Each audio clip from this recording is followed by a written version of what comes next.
Aujourd'hui, on se retrouve pour découvrir un couple de véritables pionnières. Un jour de 1904, à Copenhague au Danemark, l'artiste peintre Gerda Wegner est un peu embêtée. Le modèle féminin qui devait poser pour son prochain tableau n'est pas au rendez-vous.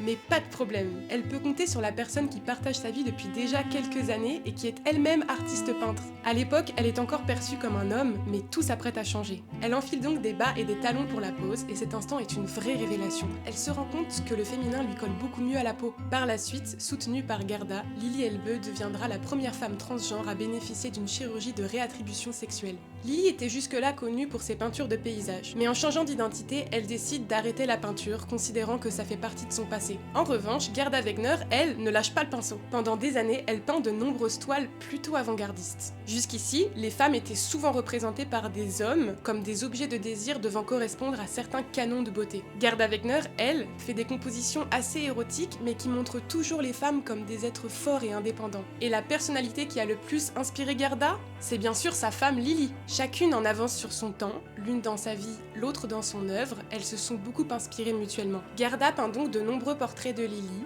parfois doux, parfois provocateurs, mais qui montrent tous son admiration pour elle. Lili Elbe finit malheureusement par décéder des suites de ses opérations. Mais grâce aux toiles de Gerda, sa beauté et sa force de caractère traversent aujourd'hui le temps. On se retrouve la semaine prochaine pour une nouvelle vidéo célébrant le mois des fiertés.